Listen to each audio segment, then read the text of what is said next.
모든 설교자가 그러겠지만 설교자에게 있어서 가장 중요한 사명 중에 하나는 모든 설교 때마다 그리스도와 그리스도의 위대함을 나타내고 드러내는 일일 것입니다. 그리스도의 위대함이 뭐죠?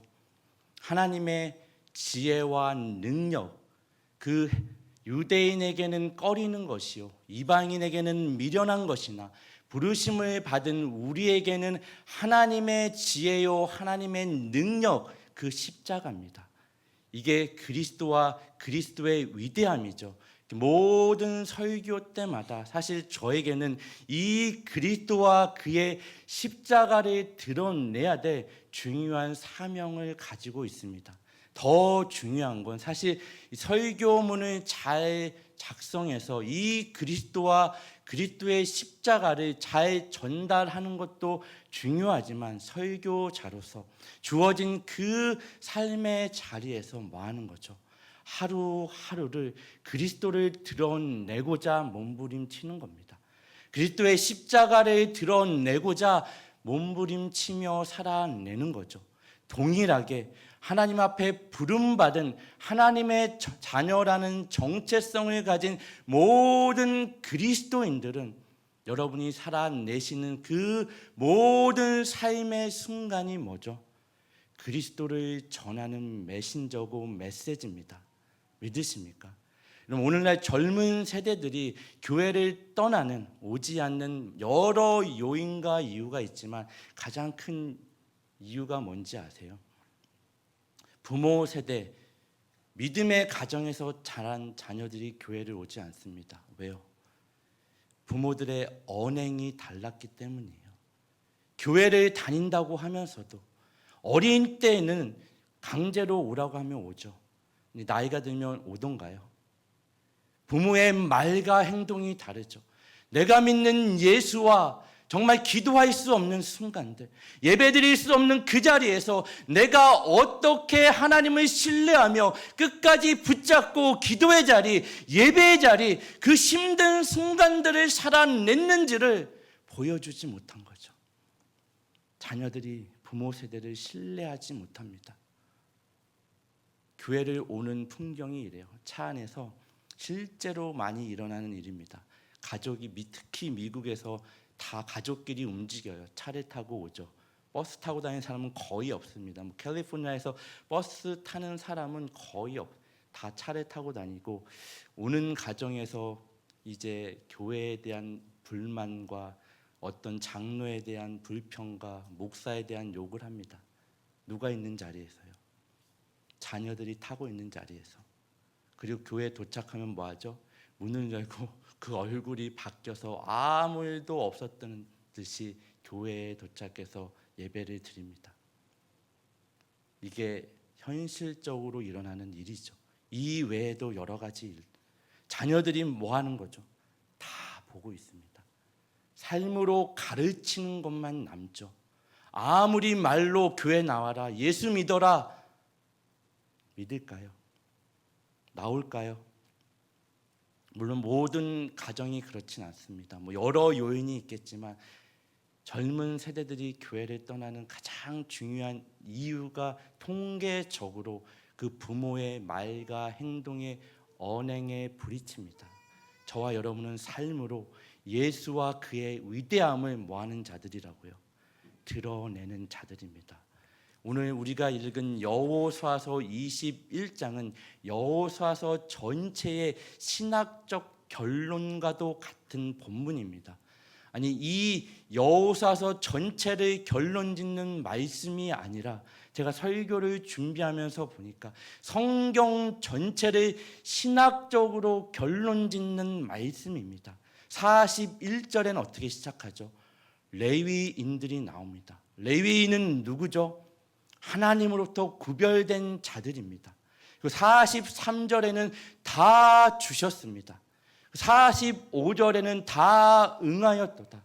이 말씀을 여러분 마음에 새기시고 오늘 설교를 들으신다면 이 본문의 말씀이 어떻게 성경 전체를 이루는 결론적인 말씀이 되는지 분명하게 밝히 보여 알게 될 것입니다. 여러분 신명기 1장 8절로 가시면 내가 너희의 조상 아브라함과 이삭과 야곱에게 맹세하여 그들과 그들의 후손에게 주리라 한 땅이 너희 앞에 있으니 들어가서 그 땅을 뭐하라고요? 차지할지니라. 여호수아 1장 6절 말씀을 보면 우리가 자주 반복했던 말씀이죠. 강하고 담대하라. 너는 내가 그들의 조상에게 맹세하여 그들에게 주리라 한 땅을 이 백성에게 뭐하라고요? 차지하게 하리라. 그리고 이 약속의 성취가 여호수아 21장 45절입니다. 우리 같이 읽어볼까요? 여호와께서 시작.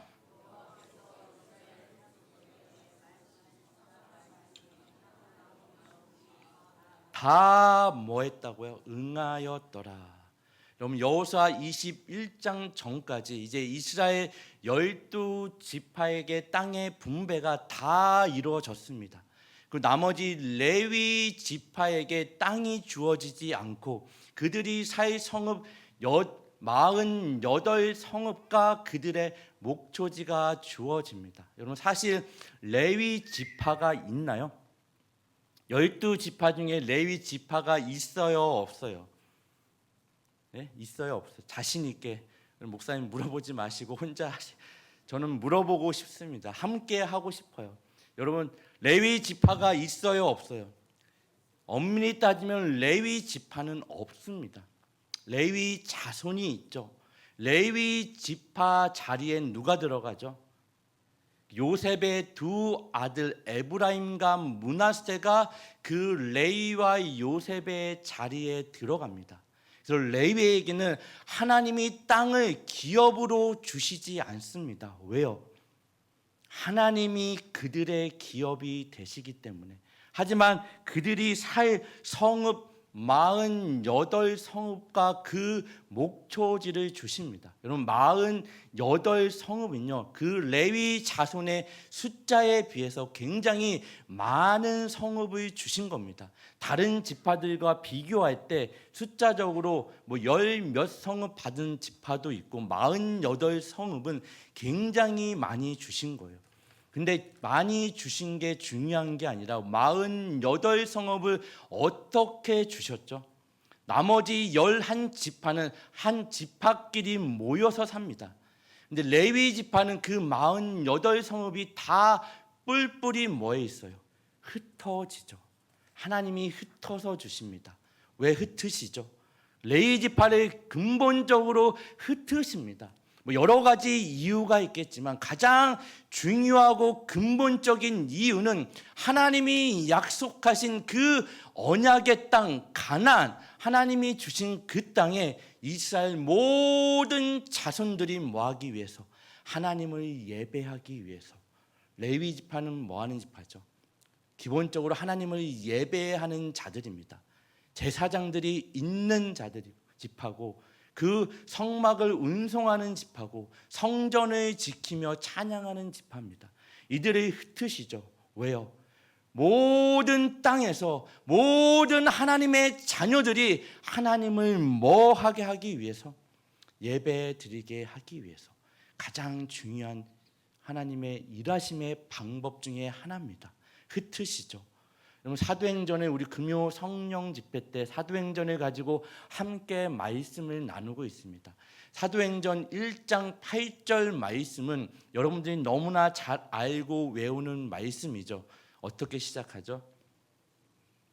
갑자기 물어보면 성령이 너희에게 임하시면 너희가 권능을 받고 예루살렘과 유대와 사마리아와 땅끝까지 이르러 뭐가 된다고요? 내 증인이 되리라. 성령이 임했습니다. 초대교회에 임했죠. 성령의 권능을 받았습니다. 앉은 자도 일으키고 은과 금은 내게 없거니와 내게 있는 것 곧 이것을 내게 주노니 나사렛 예수의 이름으로 일어나 걸으라. 권능이 임했습니다. 근데 그들은 뭐예요? 사마리아와 땅끝으로 가지 않죠. 예루살렘에 모여 삽니다. 여기가 좋사오니. 우리의 기대는요, 우리의 어떤 방식은 이 권능으로 계속해서 뭔가 세상이 놀랄 만한 기적과 이적을 행하면 좋을 것 같은데, 하나님의 일하심의 방식은 우리의 기대와 상상을 늘 뭐 하시죠? 뛰어넘으십니다. 스데반의 순교가 있죠. 이해가 되지 않아요. 저는 성경을 읽을 때 처음에 이해를 하지 못했습니다. 하나님의 성령이 임했는데, 정말 예수님이 부활하셨는데 예수님이 다시 올라간 것도 이해가 되지 않아요. 이제 부활하신 주님을 앞세워 이제 로마를 향해 가야죠. 빌라도에게 가야죠. 예수를 십자가에 다른 그 로마 군병들에게 가야죠. 대세상에 가야죠. 예수님이 제자들만 놔두고, 사도들만 놔두고 하늘로 올라가세요. 사도들이 그 하늘로 올라간 예수를 바라보죠. 왜요? 넋이 나가 바라봅니다. 그냥 가시면 어떡해요? 올라가십니다. 이해할 수 없죠. 스데반을 죽이십니다. 그 자리에 하나님과 우편에 계신 예수 그리스도가 증인으로 서 계셨지만, 스데반아 내가 죽어라. 이해가 되시나요? 이게 하나님의 일하심의 방식입니다. 스데반이 죽은 이후에 교회에 엄청난 박해가 임합니다. 여러분이 상상할 수 없는, 오늘날은 당해보지 못한 박해와 핍박이 교회에 임해요. 예루살렘의 사도를 제외한 모든 그리스도인들이 뭐 했다고요? 사마리아와 땅끝으로 흩어집니다. 이게 하나님의 일하심의 방식입니다. 하나님의 역사입니다.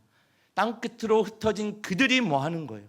그 사마리아와 그 땅끝에서 예수 그리스도와 그의 위대한 하나님의 지혜요 능력인 십자가를 그렇게 전하는 거죠. 하나님이 일하시지 않으면 이들은 움직이지 않아요. 하나님이 일하시지 않으면 우리는 움직이지 않아요. 어느 인생이라고 여러분 지금까지 단 한 번도 여러분이 이해가 되거나 납득이 돼서 여기까지 순종하며 나온 인생은 없습니다. 이해가 되시던가요? 납득이 되셨던가요? 여러분의 인생을 돌이켜 보십시오. 한 번도 이해됐던 적이 없습니다. 납득됐던 적이 없습니다. 이해가 되고 납득이 돼서 순종하지 않았어요.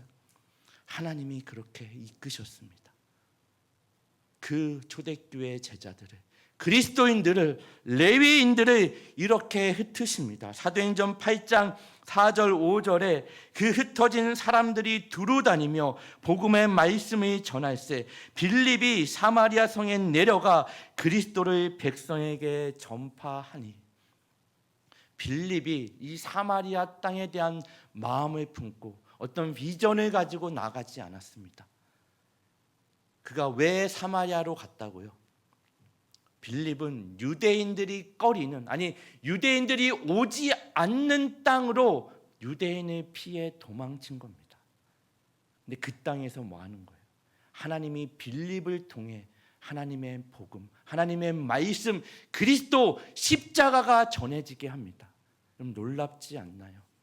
이 성경을 읽을 때마다 이 하나님의 일하심의 방식에 우리의 기대와 우리의 상상과 우리의 경험과 우리의 지혜와 우리의 모든 것을 뛰어넘는 이 하나님의 일하심의 방식. 정말 이 하나님 앞에 어느 인생이 자랑할 게 하나 있을까요? 제가 지난 금요일에도 얘기했죠. 제 인생에 있어서 가장 놀라운 신비 중에 신비는 뭔지 아시나요? 제가 목사가 된 겁니다. 놀랍지 않나요? 제가 목사가 될 줄 제가 알았을까요? 저희 부모님이 알았을까요? 모르죠. 소원하며 기도했는지, 저 몰래 기도했는지 모르겠지만 정말 저의 연약함을 여러분이 알까요? 제가 알까요? 저의 모습을 제가 더 잘 알까요? 하나님이 더 잘 알까요? 낱낱이 들여다보시는 하나님이 여전히 연약하고 넘어지고 죄성으로 가득한 저를 하나님이 목사로 삼으시고 이 시대에 구원하여 주신 것도 너무나 감사한데, 하나님의 말씀을 전할 수 있는 특권을 허락하셔서 제가 15년 전에 한국을 떠날 때 다시 한국으로 올 줄을 제가 알았을까요? 여러분 아셨나요? 제가 새마음교회 다시 올 줄 여러분 아셨나요? 신비 아닌가요? 놀랍지 않나요? 여러분이 이 자리에 이 새마음교회 하나님의 자녀라는 정체성을 가지고 예수 그리스도의 보혈을 공로를 의지해서 예배자의 자리에 앉아 있는 게 신비입니다. 여러분 스스로 나와 있는 것 같아도 하나님이 이끄셨습니다. 하나님의 일하심의 방식입니다. 이렇게 초대교회를 흩으신 것처럼 레위인들을 흩으십니다. 여러분 창세기 34장을 보면 야곱이 그 자녀들과 함께 세겜 땅 앞에 장막을 치고 거주하는 상황 가운데 그 레아가 야곱에게 낳은 딸 디나가 그 세겜 땅을 구경하기 위해 나갑니다. 오늘날로 치면 시골에서 상경한 여인이 도시의 화려함을 보기 위해 나간 거예요. 그 문명이 얼마나 화려한지 그 세겜 땅에 경험해 보지 못한 그 문화를 접하기 위해 나갑니다. 근데 거기서 그 족장 하몰의 아들 세겜에게 몹쓸 짓을 당하죠. 강간을 당합니다. 그리고 세겜이 그 디나를 자기의 아내로 삼고자 합니다. 근데 그 이스라엘 자손들은 야곱의 아들들은 할례를 받지 않은 자들에게 우리의 딸을 줄 수 없다. 너희가 할례를 받으면 우리의 딸을 주고 우리의 아들을 주고 너희의 아들을 받으면 너희의 딸을 받겠다고 거짓말로 전합니다. 이들이 세겜 땅에 있는 이 사람들이 이 말을 좋게 여겨서 할례를 받아요. 그 당시에는 여러분 마취가 있었나요? 병원에서 봤나요? 가장 고통스러운 사흘 3일이 되던 해에 시몬과 레이가 누구죠? 디나의 친오빠들입니다. 디나의 친오빠들인 시몬과 레이가 칼을 들고 가서 그들을 다 도륙합니다. 피해 보복을 하죠. 그리고 이 일로 인해 야곱이 지금 시몬과 레이에게 이런 말을 합니다. 창세기 34장 30절 31절입니다. 여기서 지금 야곱이 누구에게 주목하고 있는지 잘 들어보시기 바랍니다. 야곱이 시몬과 레이에게 이르되 너희가 내게 화를 끼쳐 나로 하여금 이 땅의 주민 곧 가나안 족속과 브리스 족속에게 악취를 내게 하였도다. 나는 수가 적은즉 그들이 모여 나를 치고 나를 죽이리니 그러면 나와 내 집이 멸망하리라. 그들이 이르되 그가 우리 누이를 창녀같이 대우함이 옳으니까. 야곱은 여전히 이 끔찍한 상황과 이 피해 보복과 같은 비극 가운데서도 누구에게만 주목하고 있죠? 자기 자신에게만 주목합니다. 너희의 이 일로 인해서 내게 화를 끼칠 거다. 내가 당할 거다. 여러분 한 가장으로서 족장 시대죠. 한 가장을 책임져야 되는 야곱이 해야 될 말과 행동은 아닌 것 같습니다. 그리고 이 일을 야곱은 가슴에 계속 품었던 것 같아요. 그리고 마지막 그 야곱이 그의 자녀들에게 축복하는 유언의 현장에서 지금 시몬과 레이를 향한 유언과 축복이 아니 축복도 아닙니다. 이 내용을 읽어보면 마치 저주죠. 창세기 49장 5절 7절에 시몬과 레이는 형제요 그들의 칼은 폭력의 도구로다. 내 호나 그들의 모의에 상관하지 말지어다. 내 영광아 그들의 집회에 참여하지 말지어다. 그들이 그들의 분노대로 사람을 죽이고 그들의 혈기대로 소의 발목 심줄을 끊었음이로다. 그 노여움이 혹독하니 저주를 받을 것이요 분기가 맹렬하니 저주를 받을 것이라. 내가 그들을 야곱 중에서 나누며 이스라엘 중에서 흩으리로다. 그럼 이게 야곱이 시몬과 레이를 향한 마지막 유언입니다. 축복 같나요? 저주의 말 아닌가요? 그 이스라엘에서 끊어 뭐 한다고요? 흩으리로다. 하나님은 이 유언을 어떻게 이루시죠? 이 저주의 말을 그 레위를 통해서 정말 인간의 연약함이 어떠한지, 그 인간의 죄됨이 무엇인지를 아시는 하나님이 이를 통해서도 뒤집어 그를 축복의 통로가 되게 하셔서, 야곱은 유언으로 예언으로 흩으리라 하셨지만 하나님은 실제로 흩으시고 레위를 어떻게 사용하시죠? 이스라엘 전역에 하나님을 예배할 수 있는 예배의 자로 흩으십니다. 놀랍지 않나요? 그리고 모세의 마지막 그 유언을 통해서 이 야곱의 유언과 축복이 이렇게 바뀝니다. 신명기 33장 8절 9절에 레위에 대하여는 일렀으되 주의 두민과 우림이 주의 경건한 자에게 있도다. 두민과 우림은 대제사장이 하나님의 뜻을 구할 때 쓰는 물건입니다. 이 가슴 흉패에 넣는 마치 바둑 알같이 생긴 물건이에요. 그래서 완전한 빛이라는 뜻을 가지고 있습니다. 그 두민과 우림이 주의 경건한 자에게 있도다. 레위에게 있다는 이야기입니다. 주께서 그를 마사에서 시험하시고 무리바 물가에서 그와 다투셨도다. 그는 그의 부모에게 대하여 이르기를 내가 그들을 보지 못하였다 하며 그의 형제들을 인정하지 아니하며 그의 자녀를 알지 아니한 것은, 여기까지는 굉장히 이상하죠. 주의 말씀을 준행하고 주의 언약을 지킴으로 말미암음이로다. 주의 말씀을 뭐 했다고요? 준행했대요. 주의 언약을 뭐 했다고요? 지켰대요. 누가요? 레위가. 레위가 언제 주의 말씀을 이행하고 주의 언약을 지켰나요? 여러분, 출애굽 이후에 이제 모세가 하나님의 말씀을 받기 위해 시내산에 올라가 40일을 머뭅니다. 근데 이스라엘 백성이 그 40일을 기다리지 못해요. 여러분, 어디서 하나님의 말씀이 주어지죠? 출애굽한 이스라엘 백성에게 가장 먼저 주어진 것이 하나님의 말씀입니다. 왜요? 애굽에 있을 때는 이스라엘 백성은 뭐예요? 종이죠. 종에게는 하나님의 말씀이 주어질 수 없습니다. 이제 출애굽한 자유인에게는 하나님의 말씀, 하나님을 사랑하고 이웃을 사랑하라는 명령이 주어지죠. 종은 할 수 없는 겁니다. 종은 하나님을 사랑할 수 없는 거죠. 선택권이 없죠. 자유인만이 하나님을 사랑할 수 있냐 없냐를 선택할 수 있습니다.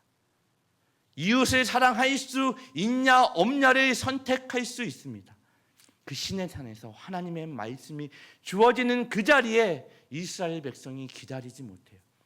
이 모세는 어떻게 됐는지 우리가 알지 못하니 우리를 인도하여 낼 신을 만들어 내라고 아론에게 가서 요청합니다. 요청이 아니죠. 협박하죠. 아론이 뭐라 그래요? 너희 자녀와 너희 부녀의 귀에 있는 금을 다 가지고 와라. 귀걸이를 가지고 오는 거죠. 그리고 금송아지를 만들어냅니다. 이게 너희를 인도하여 낼 누구라고요? 하나님이라고요. 무섭지 않나요? 신을 만들어냅니다. 성경에만 있는 이야기일까요? 오늘날 우리도 알게 모르게 우리가 우리의 신을 만들어냅니다. 우리를 인도하여 낼, 우리가 할 수 없을 것 같은 인간의 능력을 초월하는 어떤 존재를 향해 우리가 원하는 대로 우리의 말을 잘 듣는 신들을 수없이 만들어냅니다. 이 시대의 가장 무서운 우상이죠. 그리고 모세가 내려와서 보니 난리도 아니죠. 이 신을 만들어내고 이스라엘 백성이 난리가 났습니다. 축제의 현장입니다. 모세가 그 하나님께 받은 십계를 땅에 던져 깨트리고 하나님 앞에, 하나님 편의 선자들은 다 내게로 나오라. 그때 누가 나와요? 레위 자손이 나옵니다. 그리고 하나님의 명령대로 허리에 칼을 차고 그날의 레위의 칼에 엎드려진 자가 약 3,000명 가량이 됩니다. 이게 부모를 생각지 않냐고, 형제를 돌아보지 않냐고, 자녀를 돌아보지 않냐고 하나님 편에 서서 하나님의 말씀과 약속을 이행하고 준행한 자들에게 받는 복이 레위에게 임했다는 이야기입니다. 이 레위가 어떻게 하나님이 쓰시는지 이 그림이 보여지시나요? 여러분, 교회 안에는 제가 지난 금요일에도 말씀드린 것 같습니다. 교회 안에서는 두 가지의 극단을 경계해야 됩니다. 하나는요, 이 사람 없으면 안 돼.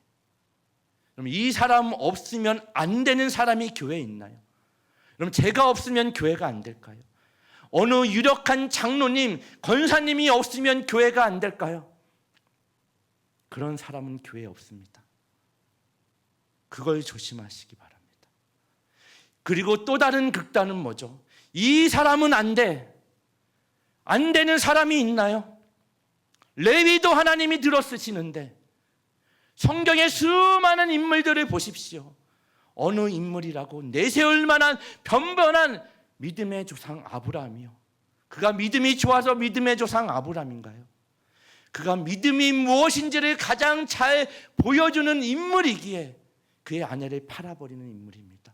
그가 살기 위해서 이삭은 어떻고요? 야곱은 어떻고?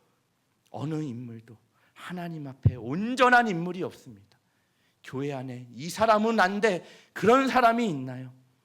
하나님 손에 붙들리면 안 되는 사람은 없습니다. 그러니 여러분, 사람을 여러분의 기준과 여러분의 경험과 여러분의 어떤 판단으로 바라보지 마십시오. 하나님의 눈으로 예수 그리스도의 그 십자가의 사랑으로 바라보십시오. 나를 위해 십자가를 지신 예수 그리스도가 바라볼 때 안 될 것 같은 저 인간을 향해서도 예수님은 십자가를 지셨습니다. 믿으십니까? 모든 세상을 향해 예수님은 십자가를 지셨습니다. 나만 위해서 지셨나요?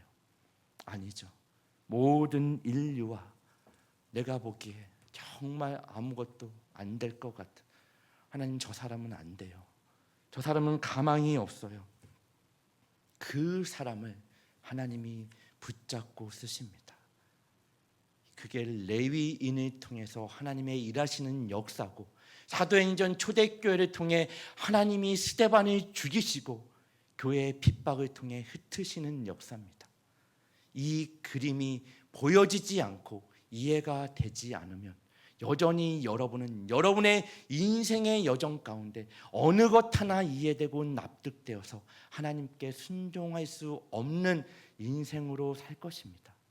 이 그림을 이해하시기 바랍니다. 하나님의 일하심의 방식을 깨닫기를 바랍니다.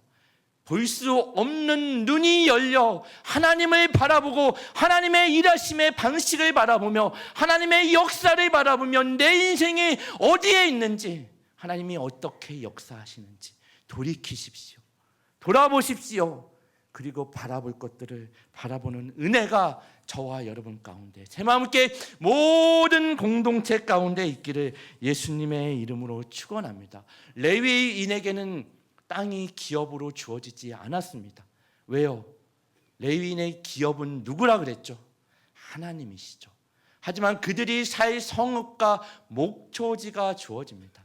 성경을 여호수아 21장을 쭉 읽으면 열 생읍과 목초지를 주셨더라, 열 생읍과 목초지를 주셨더라, 계속해서 반복적으로 목초지를 주셨다라는 말이 강조되고 있습니다. 그냥 성읍을 주셨더라 해도 말이 되지 않나요? 근데 꼭 왜 목초지가 같이 나올까요? 목초지는 뭐죠? 그 당시에 먹고 사는 문제를 해결하는 것이 목초지입니다. 왜 이 이야기를 계속해서 반복해서 주셨을까요? 너희는, 레위인은, 구별받은 자들은, 그리스도인들은 이 땅에서 먹고 사는 것이 전부인 인생인 것처럼 살지 말라고 이 말씀을 주시는 겁니다. 저와 여러분은 어떤 삶을 살고 계시나요? 정말 이 땅에서 먹고 사는 것이 전부인 것처럼 살아가고 계시지 않나요? 그리스도인은, 구별된 자들은, 하나님의 자녀들은 이 땅에서 먹고 사는 것이 전부가 아니다. 더 큰 사명과 책임이 있다. 주어진 그 땅에서. 그래서 계속해서 강조하십니다. 이게 예수님이 마태복음 6장에 말씀하신 이야기죠. 마태복음 6장 31절부터 33절까지의 말씀을 같이 읽도록 하겠습니다. 그러므로 시작.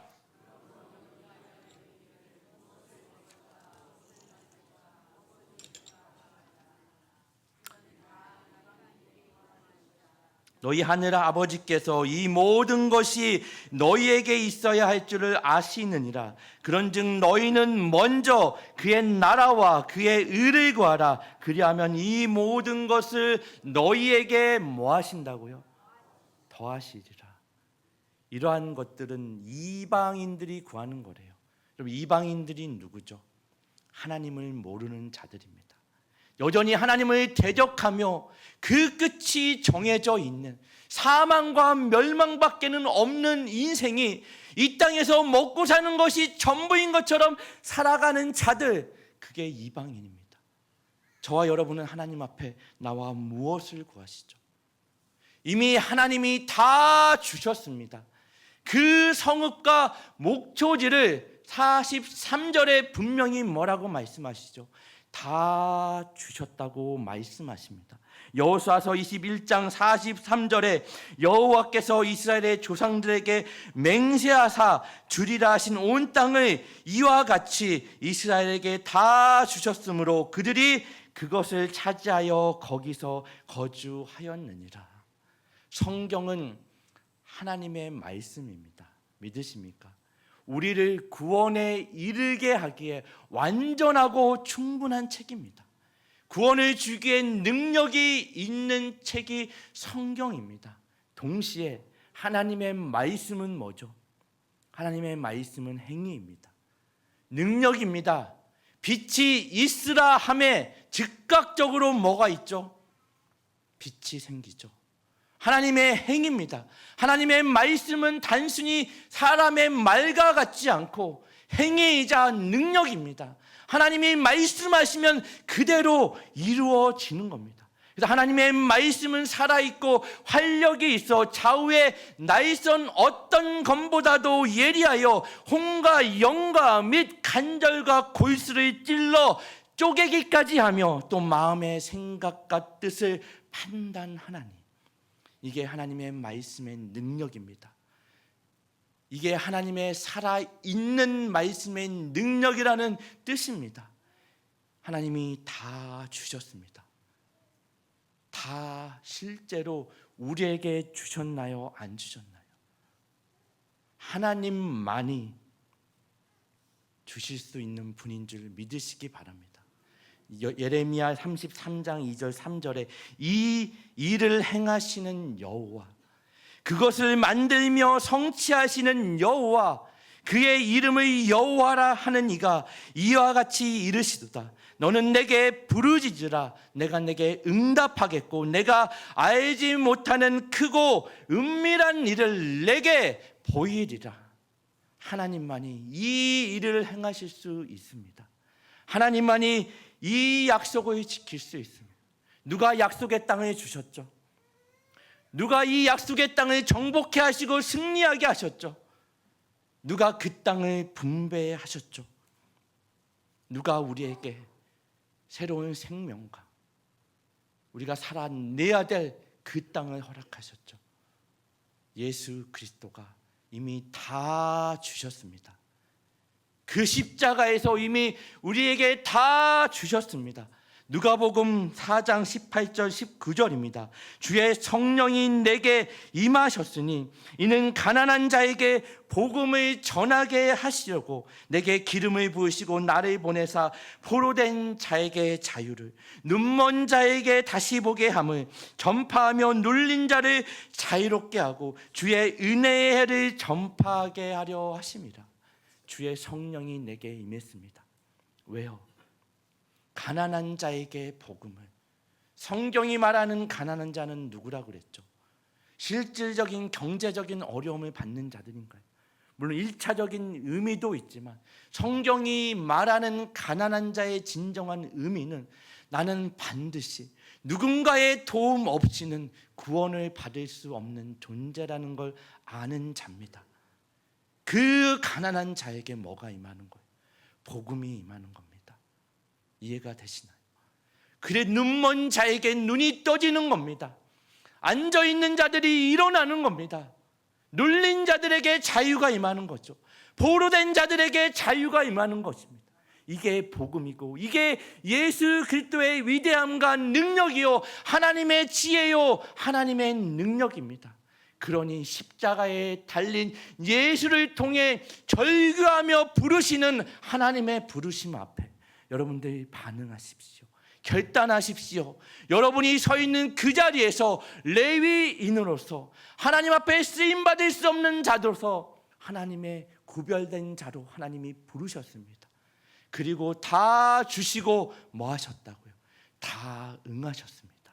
그러니 그 사랑 붙잡고 여러분이 서 있는 그 자리에서 다 주신 그 능력으로 하루하루를 살아내시는 우리 새마음교회 모든 성도와 예배자 되기를 예수님의 이름으로 축원합니다.